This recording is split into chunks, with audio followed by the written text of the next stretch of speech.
My name is Chris Paquette. I'm a junior bioengineer and MBA grad student as of next year. So my research project was microcredit and how communities have used this in the past to bolster their economy and economic development. So a little brief history. How do microloans work? In 1970, in Malaysia, the Nobel Prize winner, Muhammad Yunus, actually came together, brought his community together to give out small increment loans to some of his entrepreneurs and his community.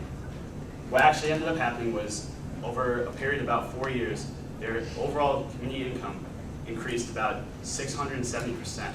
So as you can see, it's a source of communal development and economic development. So in 2000, a bunch of students from Rutgers University started up Intersect Fund based on this principle of microlending.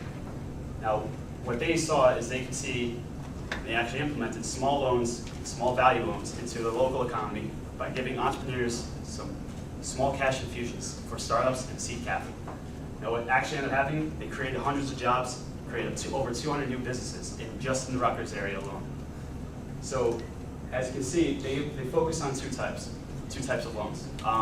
Actually, Rutgers does not have the SBA guarantee loan. I'll get into that later.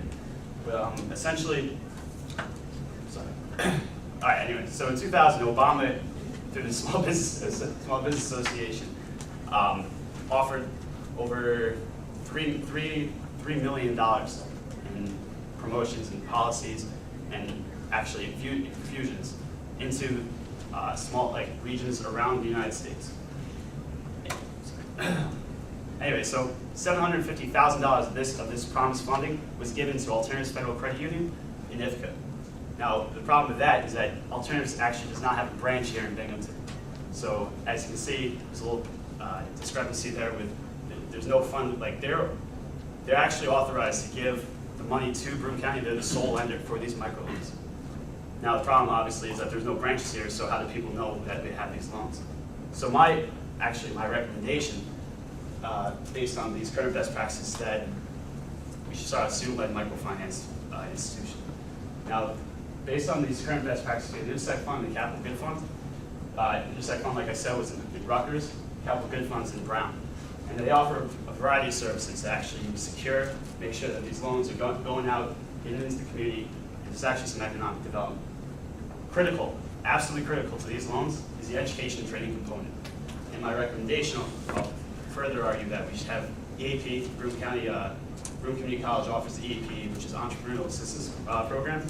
And actually what they do is they have a 60-hour training course for I guess, whoever, any age, anybody that wants to learn how to run their own business, can go ahead and they can actually take this program, learn how to manage a business.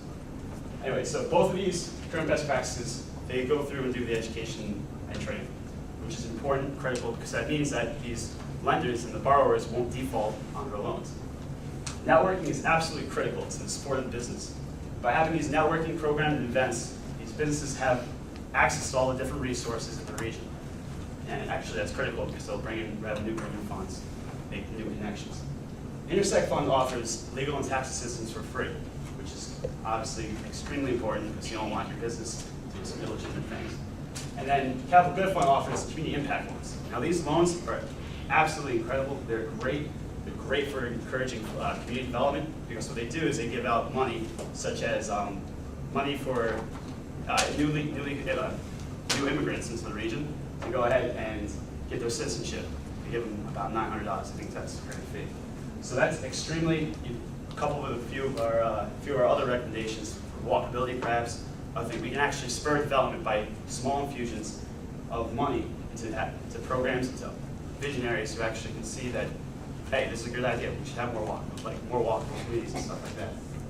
Anyway, loan amounts. So both offer a minimum of $500 to the recipients and the borrowers.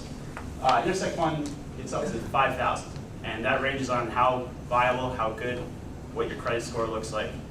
The purpose for microcredit is that you're supposed to actually give out money to people who are otherwise disenfranchised in the traditional loan market. And that's actually an argument for the social development as well. So you can start giving money to people, entrepreneurs, inside, I guess, demographics that wouldn't typically get or are underrepresented inside the community. Anyway, this leads me to my recommendation, a student-led microfinance institution. or MFI. So as you can see, Alternative Federal Credit Union is the sole lender of SBA guaranteed loans up to $35,000. So a student-led MFI could actually take advantage of that, form partnership, build connections, and actually raise awareness in our community of those $35,000 loans. NY SUNY 2020 is it's a new program with Governor Cuomo and SUNY Chancellor to actually use university centers as economic development, as a source of economic development for this age and, well, this decade and onto 2020. Then we can use Binghamton University because they have the manpower and the professors that can actually go ahead and provide the foundation for education, training, and the interns. Obviously, we have SCORE people here today. Brilliant program that can help networking, mentorship, and help bolster the business. Then you have Greater Binghamton, which has the incubator. It has more networking opportunities.